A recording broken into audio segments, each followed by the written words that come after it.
Restarted है, ये भी कथा है, लोग सुनेगा मंदिर में क्या मैनेजमेंट चल रहा है।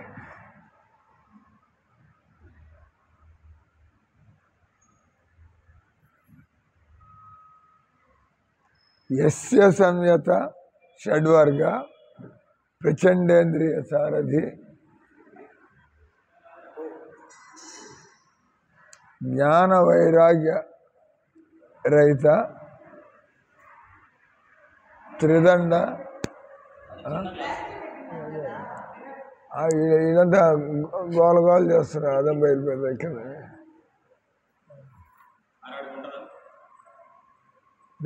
ఒక షెల్ఫ్లో ఉండి చిన్న అద్దం పోయింది.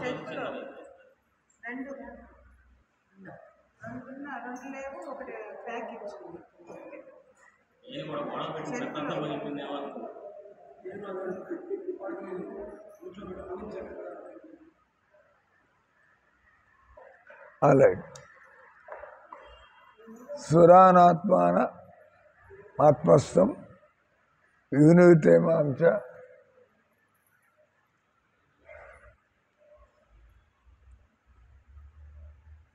అబ్బాయి క్లాసులో కూర్చుంటాడే, అరగంట ఉంటాడు అందులో. అవిపక్వ కషాయో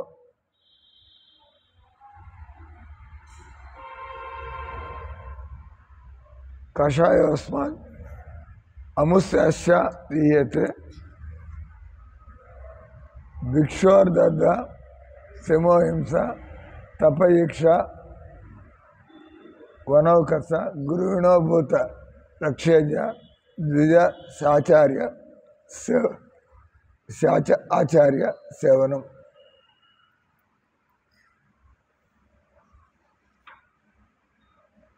తిలకం దాన్ని పెట్టుకున్నా, తిలకం అవసరమైంది నీకు. తిలకం ఇక్కడ ఎదుర్కొంటా, ఆడవాళ్ళంతా ఇటు పక్కారండి మీ ఇద్దరు.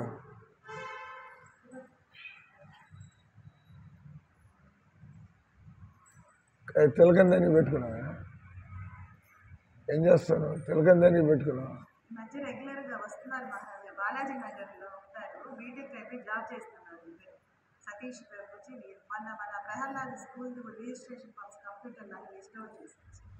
మీ కాంటాక్టా?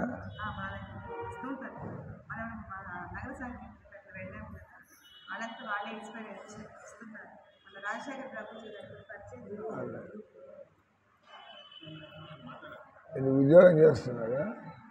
ఏం ఉద్యోగం? ఎక్కడ వెళ్ళిపోతారు? ఇంకా ఇక్కడ మీ ఇల్లు ఇక్కడ ఉందా? నెల్లూరా? బాలయ్య. మీ నాన్న ఏం చేస్తారు? డ్రైవింగ్. ఇంకా ఎవరు ఉంటారు ఇంట్లో? మీ అమ్మ? మీ అమ్మ? ముగ్గురు మగాళ్ళే ఉండేది. సొంతిల్లా?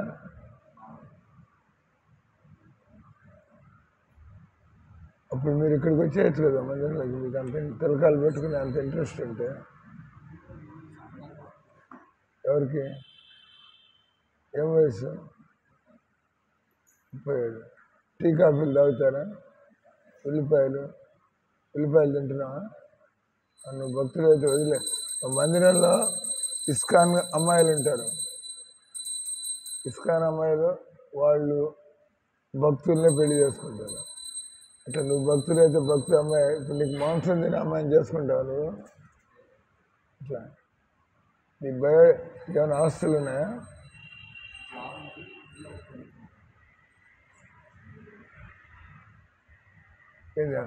జాబ్తో అప్పుడే ఇల్లు కొని అంత సంపాదన వచ్చింది కదా. ఎంత పెట్టుకున్నావు ఇల్లు? ఎన్నేళ్ళ నుంచి పనిచేస్తున్నావు?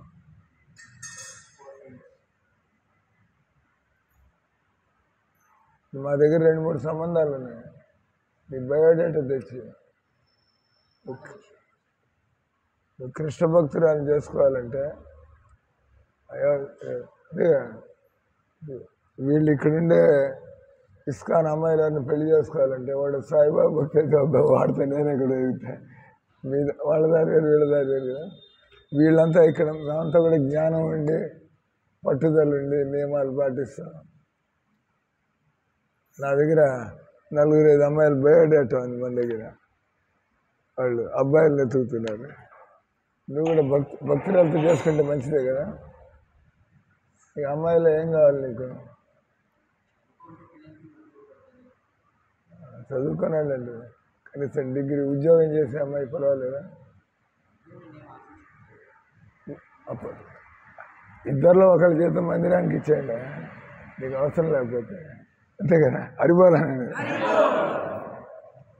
ఇక్కడ నేను ఇక్కడ కూర్చోబెట్టడం వల్ల నీకు సంబంధం కుదిరింది. దేవుడి దగ్గరికి వస్తే ఏది ఆగేది ఏం లేదు. నీ బయోడేటా తీసుకురా, వాళ్ళ బయోడేటా నీకు పంపిస్తాం. చూసుకుని ఆ తర్వాత మాట్లాడి ఒకసారి చూసి ఆ తర్వాత ముందుకు దేవుడి ఏర్పాటు ఉంటే ముందుకు వెళ్ళిపోతుంది. లేకపోతే ఎవరి ద్వారా అంతే కదా.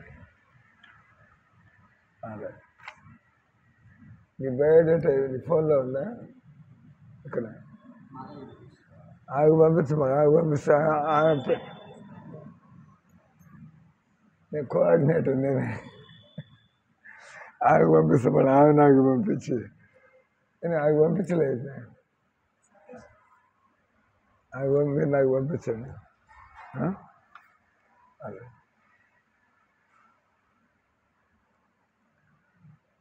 భక్తోద్యవానపాయన సర్వలోక మహేశ్వరం. ఎన్ని గంటలకు వెళ్ళిపోవాలి ఇప్పుడు నువ్వు? ఇక్కడి నుంచి ఎప్పుడు పోవాలి? నీ లాగినంత మాకేం పని అండి. నువ్వు ఇక్కడి నుంచి ఎప్పుడు వాకౌట్ అవ్వాలి అని చెప్పి ఆయనకి ఎందుకు కదా, ఆయన లాగిన్ లాగౌట్లు చేస్తాను. సర్వోత్పత్త్యం బ్రహ్మ కారణం మోపయాతి స ఇది స్వధర్మ నిర్ణక్తస్ సత్వనిర్జ్ఞాతమద్గతి జ్ఞాన విజ్ఞాన సంపన్నం నచిరాత్ సముపైతి మాం. వర్ణాశ్రమ వ్రతాన్ ధర్మ ఏష ఆచార లక్షణ సయేవ మద్భక్తియుతో నిశ్రేయ సకార పర. ఏతత్తేభిహితం సాధో భవాన్ పృచ్ఛతి యస్య మాం యదా స్వధర్మ సంయుక్తో భక్తో మాం సమయాత్పరం. అయిపోయింది. సో అనువాదం, 6 మోహరూపములు కామము, క్రోధము, లోభము, మోహము, మదము, మాత్సర్యం. కామం అంటే అంతులేని కోరికలు, క్రోధము మనం తట్టుకోలేనటువంటి ఎమోషన్, లోభము అంటే మనకు అవసరమైంది 30,000 అయితే నాకు 30 కోట్లు కావాలా, దాన్ని లోభం అంటారు. మోహం అంటే మనకి దేనికి అటాచ్ అయిపోయి ఉండాలి, మోహంలో పడి, పెళ్ళాం మోహంలో పడి, డబ్బు మోహంలో పడి. పెళ్ళాం ఉండొచ్చు కానీ మిగతా బాధ్యత అంటే పెళ్ళాం దొరికితే నువ్వు మీ నాన్న వదిలేస్తావా ఏంది? వదలవు కదా. మోహంలో ఉన్నవాడు నాన్న మర్చిపోతాడు. ఇప్పుడు దాకా నాన్నతో తిరిగాడు, పెళ్ళవగానే ఆ పెళ్ళం సతాయింపులతో లేదా నీకు పెళ్ళాం మీద ఎక్కువ దీంతో పాపం నాన్నని కాస్త ఆ వయసులో ఆయన బజార్లో పెట్టడం తప్పు కదా, దాన్ని మోహం అంటారు. కాబట్టి భగవంతుడు ఏమన్నాడు ఇక్కడ, ఈ కామం మనం ఇక్కడ చనిపోతాము, ఇక్కడ ఎంత సంపాదించినా ఇంకెంతైనా కూడా సంపాదించవచ్చు. కాబట్టి మనిషి లిమిట్లో, దానికి జ్ఞానం ఉండాలి. అసలు బ్యాలెన్స్ అంటే నేను ఒకరోజు చనిపోతాను, ఒకరోజు ముసలితనం రోగం ఇవి ఉంటాయి. కాబట్టి నేను ఇక్కడ పర్మనెంట్ కాదు, అన్నీ ఉన్నా కూడా ఒకరోజు మాలాంటి వాడు దేవుడికి నేను 108 వంటకాలు నైవేద్యం పెట్టాను, అంత చూసి దండం పెట్టాలి. నోట్లోకి పోయిందంటే ఆరోగ్యం పాడవుతుంది, దాన్ని ఆరాయించుకునే వయస్సు ఉంటుంది, అంతే కదా. మీరు ఏది పడితే తినగలరే నిశార్థం ఎత్తుక్కుంటూ ఉంటారు వీళ్ళంతా. ఏది మనం తినాలో తినగలరు, ఎందుకంటే వీళ్ళంటే మన మిషన్ లాగా పనిచేస్తాడు. ఏది పడేసినా మా వయసు వచ్చిన తర్వాత పళ్ళు కదిలిపోతాయేమో వేరుశనగ ఉండలు చేసి ఇచ్చింది నాకు. కానీ మాది 70 ఏళ్ళు నాకు. గట్టిగా నవ్వులంటే కదిలిందంటే గొడవ. మామూలు అన్నం తినడం కూడా కష్టం అవుతుంది. ఎందుకు వచ్చిందిరా బాబు ఈ వేరుశనగ పక్కన పెట్టండి, కనీసం అన్నం సాంబారు కూర తినగలుగుతున్నాం కదా అనగానే రమానంద. లేకపోతే అసలుకే మోసం వస్తుంది. ఆ పళ్ళు కాస్త కదిలిపోయాయంటే ఆ నొప్పి ఒకటి, అన్నం కూడా తినే సౌకర్యం ఉండదు. కాబట్టి వయసు వస్తుంటే అన్నీ ఉన్నా కూడా మనం అన్నీ అనుభవించగలిగే అవకాశం ఉండదు. వయసుతో పాటు అన్ని మళ్ళీ పడిపోతూ ఉంటాయి. దీన్ని ఆత్మజ్ఞానం అంటారు, భక్తులు అంటారు. కాబట్టి ఇక్కడ ఎవరైతే భక్తులై ఉంటారో వాళ్ళు మనకి చలో మామూలుగా జీవితాన్ని అద్దీంట్లోనే గడిపేయచ్చు. దానంతటా అవి డబ్బులు వస్తున్నాయి, పర్వాలేదు. మనకి గృహయోగం రాసి పెట్టింది అంటే దానంతటది వాడు కట్టుకున్నాడు కాబట్టి నేను కూడా దొంగ సంతకాలు పెట్టి 4 అబద్ధాలు చెప్పి లేపేయచ్చు, చేయొచ్చు. కానీ నువ్వు భక్తులైతే, మంచి మనిషి అయితే మనసప్పుడు దొంగ పని పట్టుబడితే జైల్లోకి పోతాం కదా. దాని అంటారు పట్టుబడ్డారంటే పేరు దాన్ని జైలుకి ఇంకో పేరు కూడా ఉంది మన కృష్ణ భక్తులు అనేది. దాని అంటుంది కృష్ణుడి పేరు వాడుతూ అంటారు. కృష్ణ జన్మస్థానానికి పోతాడు.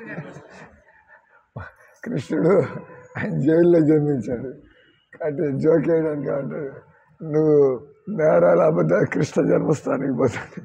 కృష్ణుడు బయట పుట్టలే, ఆయన జైల్లో పుట్టాడు. ఆయన నువ్వు కృష్ణ జన్మస్థానం పేరు వాడడానికి బాగుంది, కానీ అసలు కృష్ణ ఎక్కడ జన్మించాడు తెలిస్తే జైల్లోకి పోవాలి. కటకటాల వెనకాల మనం కటకటాల వెనకాలకి పోవాల్సి వస్తుంది కదా, లేదా కృష్ణ జన్మస్థానానికి పోవాలి.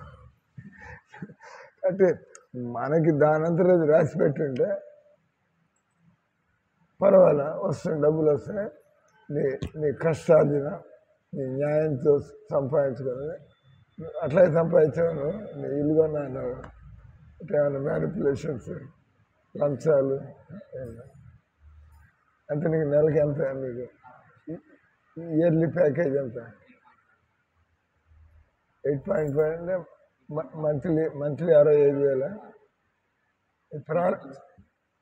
కటింగ్స్.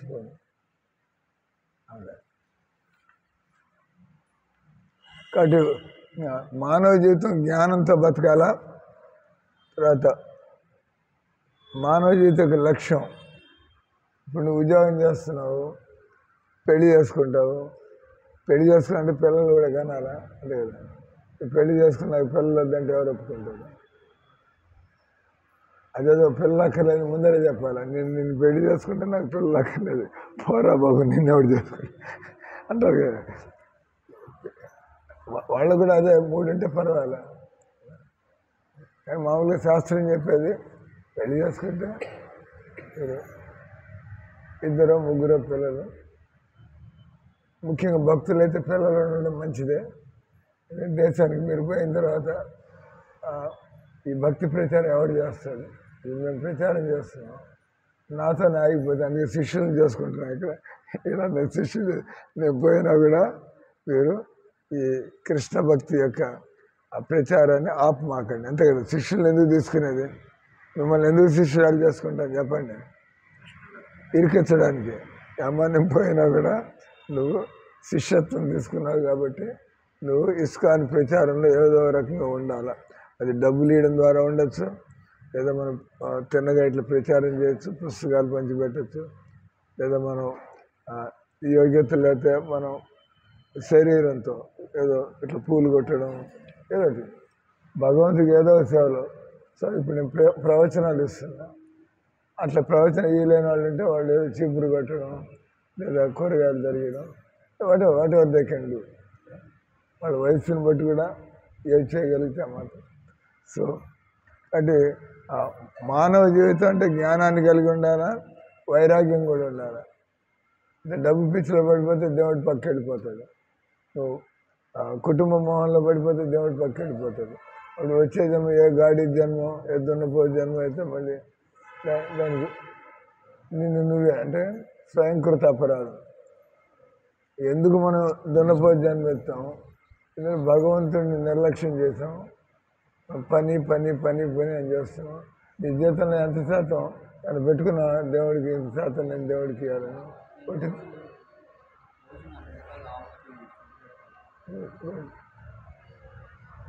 ఎక్కడున్నాయి ఆవులు? ఏం పెడతా ఉంటావు?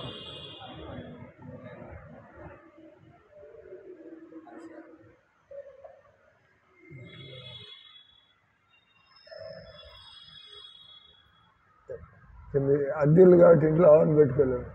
అప్పుడు మా గోశాలు చూసుకోండి, మందిరానికి వస్తామండి. ఇంకా దగ్గర మా గోశాలలో కొద్దిగా టైం గోశాల అంటే ఇంట్రెస్ట్ ఉందా? మా మందిరం గోశాలను కొద్దిగా చూసుకుంటూ ఉండొచ్చు. మాకు మనుషులు లేరు, నీకు హ్యాండ్ ఓవర్ చేస్తావు. హ్యాండ్ ఓవర్ చేయడం అంటే దృష్టి పెడతావు. ఈ ఆవులు కొద్దిగా వాడికి తౌడు కావాలా, పొట్టు కావాలా, లేదా ఒక మనిషి కావాలనుకో, నువ్వు సంపాదిస్తున్నావు, నువ్వు గోసేవలు దిగే అవకాశం లేదు. నీకు గోసేవ చేయాలంటుంది. ఆల్ రైట్, ఈ గోశాల నడపడానికి ఒక మనిషిని పెడితే వాడు నెలకి 10,000 తీసుకుంటాడు. ఆ 10,000 ఇస్తే ఈ 4 ఆవులకి వాడు సేవ చేస్తాడు. నువ్వు కొద్దిగా వచ్చి చూసుకుంటాడు. ఏదో ఒకటి సంథింగ్. నువ్వు బజార్లో ఆవులకి మేత పెట్టడం, మందిరంలో గోశాలు చూసుకుంటే నువ్వు కృష్ణ మందిరం, కృష్ణుడితో నువ్వు భక్తిలో కూడా ఎదుగుతూ ఉంటావు. పాపం బయట ఆవులు ఎవడు పట్టించుకోడు. పాలిథిన్తో పాటు పాపం దానికి లోపల టమాటాలు తిన ఉంటుంది. ఆ పాలిథిన్ కూడా దానికి పాలిథిన్ పక్కన పెట్టి టమాటా తీసుకోవడం రాదు కదా. ఎన్నో వాళ్ళకి ఎన్నో రకాల రోగాలు. అది నీ ఒక్కడి పని కాదు. ఒక్కడి వల్ల భారతదేశంలో ఏదైనా పెద్ద ఫ్లాప్ యాక్టివిటీ ఉంటే అది గోసేవ. Big flop. ఓ బీజేపీ గవర్నమెంట్ మాట్లాడుతూ ఉంటారు, హిందువులంతా మాట్లాడుతూ ఉంటారు. కానీ ఈ ఆవులకు ఉండే దుస్థితి ఇంకా వేటికి లేదు. ఎవడు పట్టించుకోడు పాపం. అంటే నిజంగా నువ్వు బజార్లో ఆవులకి ఏమైనా చేయాలంటే నీకు లాగిన్ లాగౌట్లు వచ్చు కదా, దాంట్లో ఒక ఉద్యమాన్ని నడుపు. మన ఇండియాలో ఉండే ఆవులన్నీ, నెల్లూరు జిల్లా ఆవులన్నీ కూడా నువ్వు చూసుకోవడం వాళ్ళు కాదు. అందుకని అనే గురువు నీ యొక్క చూస్తే అదే నీకు సాటిస్ఫాక్షన్. గురువు గారు చెప్పినట్టుగా ఒక పని సరిగ్గా చేస్తుంది. నువ్వు దానికి కొద్దిగా ఒక 4 టమాటాలు ఆవుకి 4 టమాటా, దాంతో దాని బతుకు గడిచిపోతుంది. అంతే కదండి, వీలు కాదు. అంటే పాయింట్ వచ్చి నువ్వు బజారావులకి సేవ చేయాలనే ఆలోచన చాలా గొప్ప ఆలోచన. మాకు కూడా ఉంది. మా వంతు మేము కూడా సపోర్ట్ చేయడానికి రెడీగానే ఉన్నాం. కానీ అది ఒకళ్ళ వల్ల అయ్యే పని కాదు, ఒక ఉద్యమం. మన నెల్లూరులో నువ్వు ఇంటర్నెట్లో ఏం మెసేజ్లు పెడతావో, ఎవరు కాంటాక్ట్లోకి వస్తారు, ఇట్లా ఒక 15-20 మంది కాంటాక్ట్లోకి వస్తారు. ఒకసారి నెల్లూరు మేయర్ నాకు ఫోన్ చేశాడు. అన్ని కృష్ణ భక్తులు గోరక్ష అంటారని చెప్పి. స్వామి, ఈ ఊళ్ళో 735 ఆవులు ఉన్నాయి, అవి మీరు తీసుకుంటారా? ఆవులని బజార్లు తిరిగి అప్పుడు కాళ్ళు తిరిగి ప్లాస్టిక్లు తిని వాటి పరిస్థితి చాలా ఘోరంగా ఉంది. మీరు ఏదో గోసేవ అంటూ ఉంటారు, మీరు తీసుకుంటారు అంటే మాకు ల్యాండ్ కావాలి కదా సార్. ల్యాండ్ ఎప్పుడైనా గోశాల నడపాలంటే ల్యాండ్ కావాలా, మ్యాన్ పవర్ కావాలా, వాటి మేతకి డబ్బులు కావాలా. ఏదో నువ్వు సెంటిమెంటల్గా గోసేవ కాదని ఒప్పుకున్న తర్వాత ఇదంతా మన వల్ల అయ్యే పని కాదు. తెలియగలవాడు ముందు కనుక చూసుకుని ప్లాన్ చేసి ఒకసారి ఒప్పుకుంటే ముందుకు పోతాడు, అంతే కదా. సో మాకు గోసేవ చేయాలనే ఉంది సార్. మీరు స్థలం ఇచ్చి, మీరు కొంతమంది మున్సిపాలిటీ వర్కర్కి జీతాలు ఇస్తూ ఉంటారు, అట్లా ఒక 5-6 మందికి మీరు జీతం ఇవ్వండి.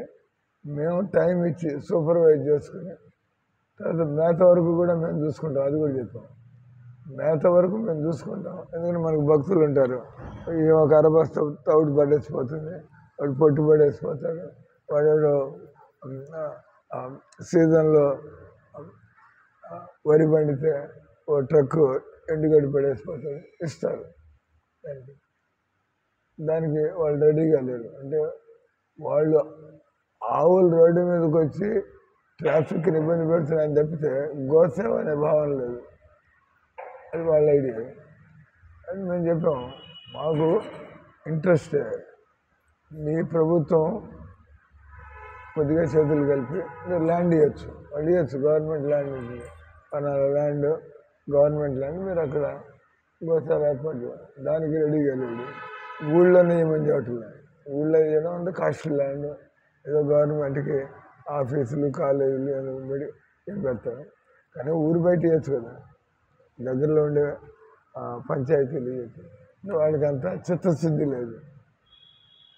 పరిస్థితి మళ్ళీ మామూలు ఇప్పుడు. అందుకే నువ్వు బజార్లో వాళ్ళకి పెడతావు. నువ్వేం చేయ, ఇంకా మాకు నీ పెళ్ళి కూడా మేము భక్తురాలతో చేస్తాం కాబట్టి నువ్వు చక్కగా, నేను నెల్లూరు ఇస్కాన్ గో సంబంధిత విషయాల్లో నేను కొద్దిగా ఇంట్రెస్ట్ ఇస్తాను. కొద్దిగా ముందుకు వెళ్దాం. దాన్ని నువ్వు ఒక పని చేయాలి, ఒక్క మనిషికి నువ్వు ఒక 10,000 ఎంత చేయాలి. ఈగలు అంట, ఈగలు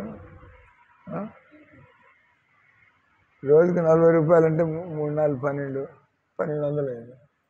రోజుకి 40 అంటే నెలకి ఎంత అయింది? రోజుకి 40 రూపాయలు ఖర్చు పెడుతున్నాడు. 40 అయింది ఫిగర్, అంటే 50 కాకుండా 40 ఫిగర్ అయింది. ₹1 అటు ఇటు.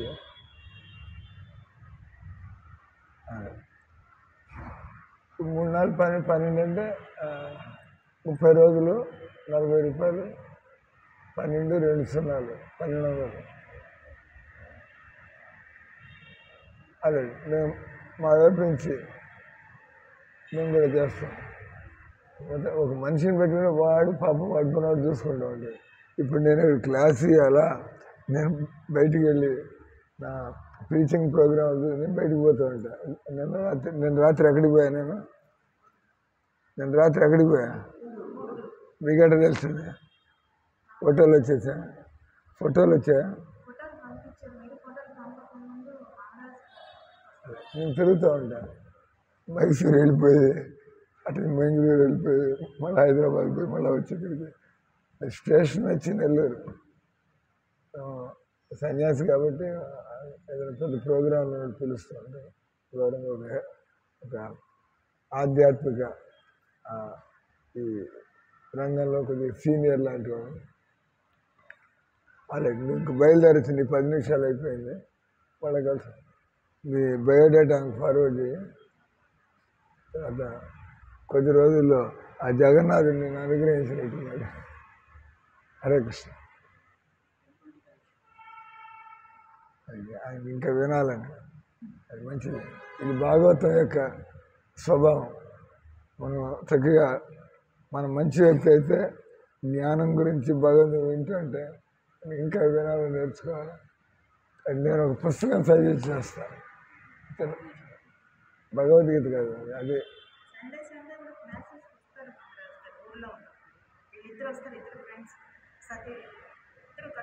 ఇద్దరు ఎక్కడున్నారు? మీకు ఇద్దరు కనబడుతున్నారండి. కళ్ళద్దాన్ని సరి చేసుకోండి. వీళ్ళిద్దరు అంటారండి.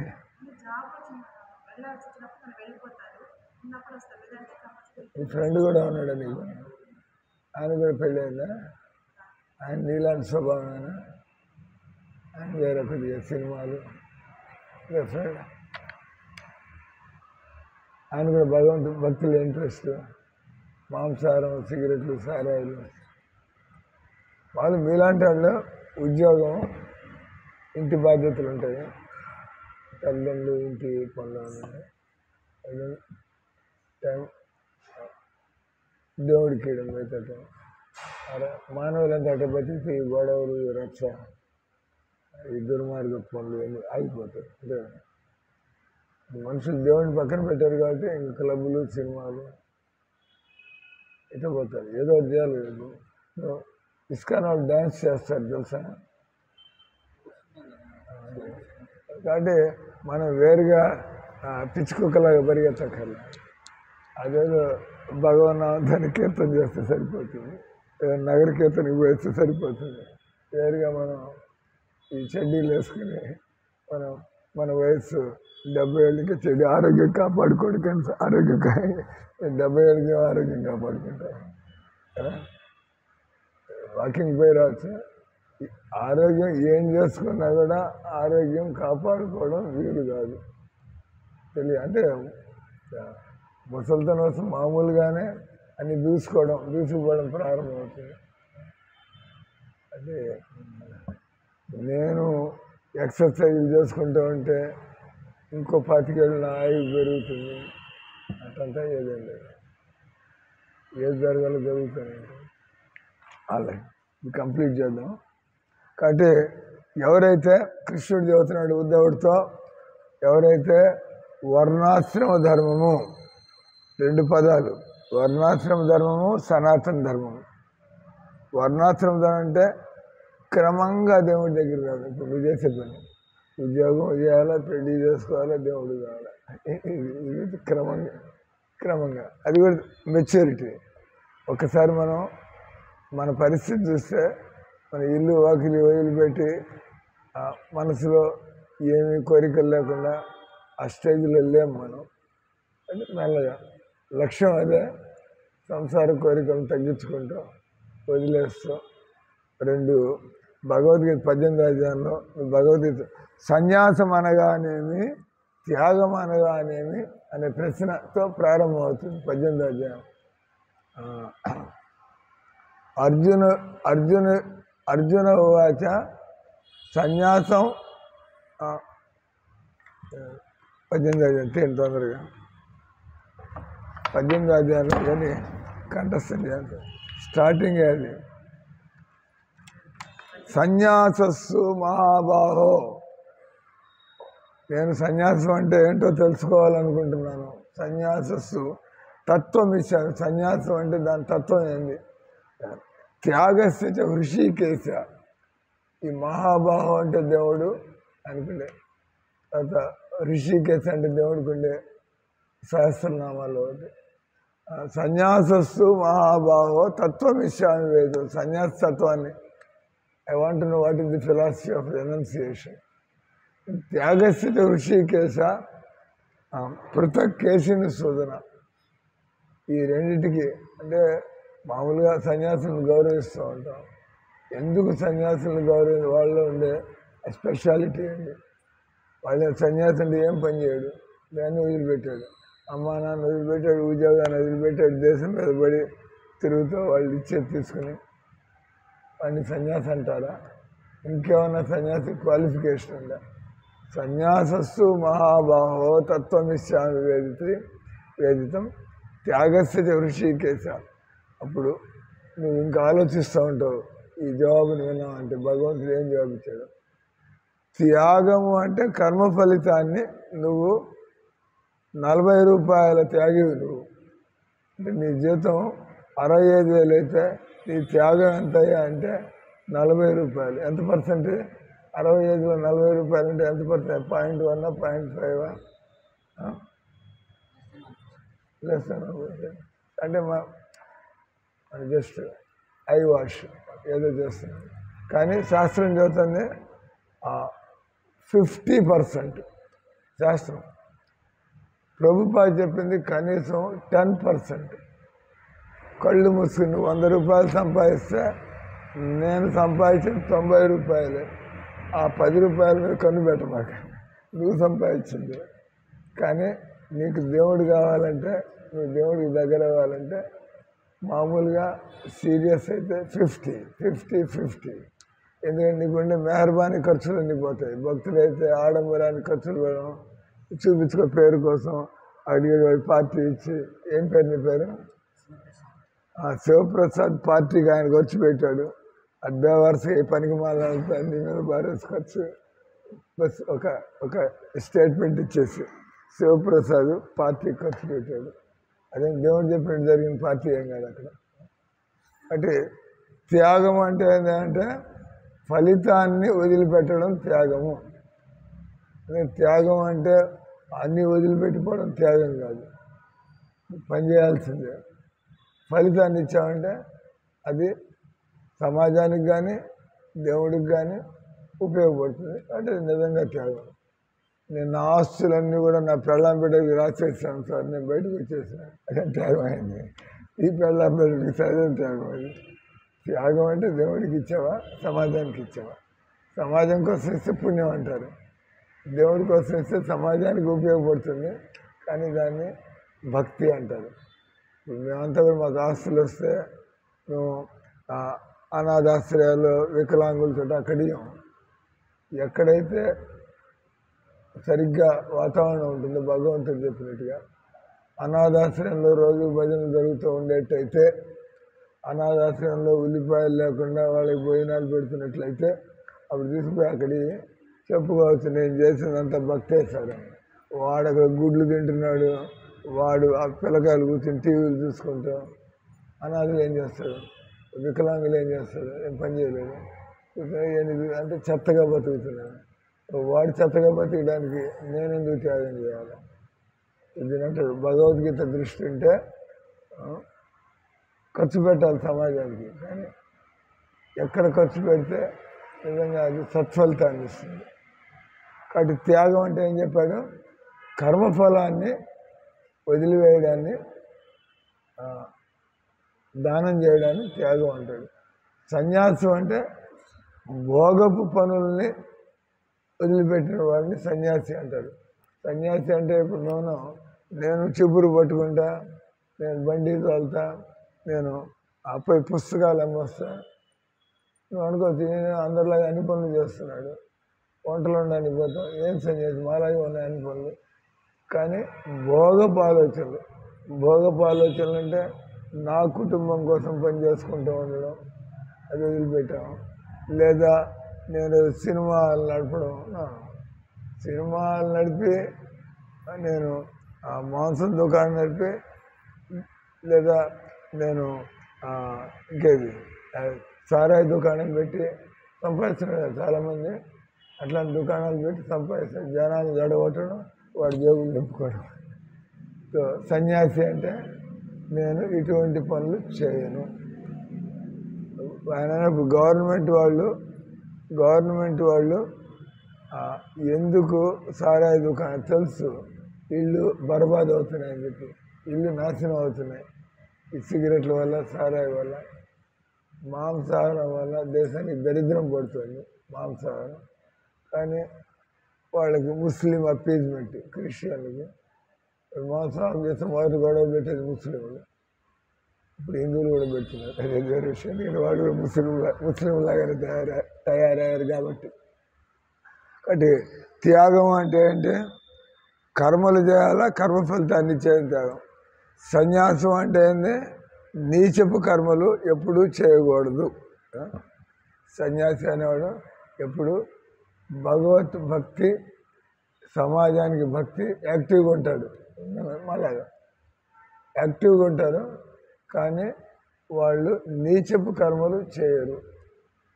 మామూలుగా ఒక ఆయన ఇప్పుడు ఉద్యోగం చేసి కరెక్ట్గా ఉద్యోగం చేసిన మీరు పెళ్ళాం భార్య ఉద్యోగం చేస్తే మీరు భక్తులు అయితే బస్ ఒకళ్ళ జీతం మనం దేవుడికి ఇచ్చేద్దాం, ఏమన్నా అవసరం లేదు కదా సార్, మా జీతం ఉంటే ఆయన కూడా ఉద్యోగం చేయాలి. సో నిజంగా నువ్వు ప్యాంట్ షర్ట్ వేసుకున్నావు, నిన్ను కూడా సన్యాసి అనాలంటే నువ్వు జీవితంలో పెళ్లి చేసుకోవాలని నిర్ణయించుకున్నావు అనుకో, జస్ట్ ఉదాహరణకి. ఏం పెళ్లి చేసుకోకూడదు, కానీ మందిరం నడపడానికి పాపం డబ్బులు సరిపోవట్లేదు. మందిరంలో అందరికీ భోజనాలు పెడతాము, మందిరం నడపడానికి బిల్లులు, కరెంటు బిల్లులు ఎన్ని ఉంటాయి. ఇక్కడ పనిచేసే వాళ్ళకి మందిరం నడపడానికి వాళ్ళు ఇబ్బంది పడుతున్నారు. వాళ్ళు మంచి భక్తులు కాబట్టి జనాలు వెనకాల పెట్టి డబ్బులు దండుకోరు. మంచి భక్తులు అంటే డబ్బులు ఇవ్వండి సార్, వచ్చిన వాళ్ళందరూ డబ్బులు ఇవ్వండి సార్, నీకు ఇబ్బందిగా ఉంటుంది. నీకు బుద్ధి పుట్టాలా, ఇక్కడ మనుషులు భలే మంచి మనుషులు, అన్ని వాళ్ళకి సహాయం చేయాలా. I want be part. నేను చక్కగా సమాజానికి చక్కటి యోగదానం చేస్తున్నాను. నిన్ను సన్యాసిని అనాలంటే నేను ఉదాహరణకి అది కూడా ఒక వృద్ధాశ్రమాన్ని నేను తీసుకుంటాను. నీ సంపాదన అంతా వృద్ధాశ్రమం మీద ఖర్చు పెడుతూ ఉంటాను. బయట వాళ్ళకి తెలియదు. వాళ్ళు నిన్ను ఈ అబ్బాయి కూడా ఉద్యోగం చేస్తూ ఉంటారు, కానీ నువ్వు నీ కోసం ఉద్యోగం చేసుకోవట్లే. కొద్దిగా జ్ఞానం ఉంది. నువ్వు నీ పిల్లల్ని పుట్టించి వాళ్ళని చూసుకోవచ్చు. బజార్లో అన్నా కదా, ఆవులు తిరుగుతున్నాయి బజార్లో చూసుకున్నా అంటే పిల్లకాయలు కూడా తిరుగుతున్నారు రైల్వే స్టేషన్లో, బజార్ అడుగు తింటున్నారు పిల్లకాయలు. వాళ్ళని ఎవరు చూసుకుంటారు? వదిలేస్తారు ఇంట్లో వాళ్ళు అడుగు తింటారు, అక్కడ చిల్లర పనులు చేసుకుంటారు. అంటే సన్యాసం అంటే నీ చెప్పు పనులు చేయడు, ఆయన పని చేస్తాడు. ఆయన భగవంతుడి కోసం సమాజాన్ని ఆయన్ని పైకి తీసుకురావడం కోసం. అంటే చూడడానికి మామూలు వ్యక్తులు ఆయన సైలెంట్గా పనిచేస్తున్నారు, ఎవరికి తెలియదు కూడా. నువ్వు ఈ గుడ్డల్లోనే ఉండి కేవలం నేను సంపాదిస్తున్నది సమాజం సేవ కోసం, నాకు 10,000 ఖర్చు ఉంటుంది, నేను 65,000 సంపాదిస్తున్నా, 50,000 తీసుకెళ్ళి ఆ విధంగా ఖర్చు పెట్టాలి. పక్కా సన్యాసి. అంటే పని చేస్తున్నది నువ్వు 8 గంటలు రోజు నెలంతా, కానీ నువ్వు నా వంతు నా అవసరానికి ఇంతే, మిగతా ఖచ్చితంగా సన్యాసి. అంతే కదా. ఈ రకంగా భగవద్గీత చదువుతాను తెలుస్తుంది. కాబట్టి సన్యాసస్సు మహాబాహో తత్వమిష్యామి వేదితం త్యాగస్థిత ఋషికేశ పృథక్ కేశం శోధన. ఒక లైన్లో తర్వాత శ్లోకంలో భగవంతుడు చెబుతున్నాడు, కామ్యానాం కర్మణం న్యాసం సన్యాసం కవయో విధి. కోరికలతో కూడిన కర్మలను వదిలిపెట్టిన వాడు సన్యాసి. కర్మలు వదిలిపెట్టినవాడు కాదు. కామ్యానాం కర్మణాం న్యాసం, కోరికలతో కూడిన కర్మ.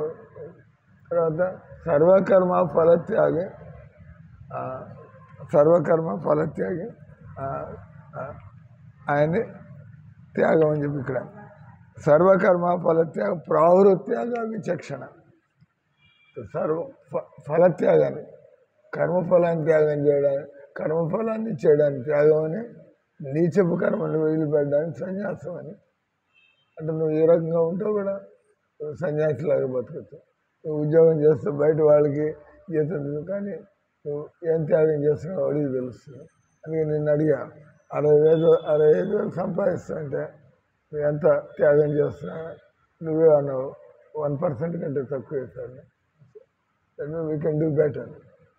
ఏం ఖర్చులు ఉన్నాయి, ఏం అప్పులు ఉన్నాయి?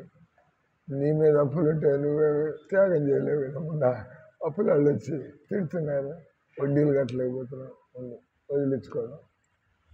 అంటే ఆ పద్ధతిలో అది గట్టిగా.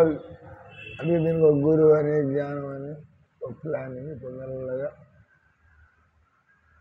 నేను అమెరికాలో డాక్టర్గా ఉండేవాడిని. నేను నాకు అర్థమైపోయింది, కృష్ణుని నమ్ముకున్న వాడికి తిండికి లోటు ఉండదు. నాకు అర్థమైపోయింది. ఆ భగవద్గీత అంతా పూర్తయిపోయి ఏమో తిండి కోసం ఆలోచించక్కర్లేదు. ఇప్పుడు ఈరోజు నేను ఇక్కడే పోయి నేను చేసిపో ప్రసవం క్లాస్ అటెండ్ అయ్యా. I will stop here 10 o'clock. Hare Krishna Hare Krishna Krishna Krishna Hare Hare, Hare Ram Hare Ram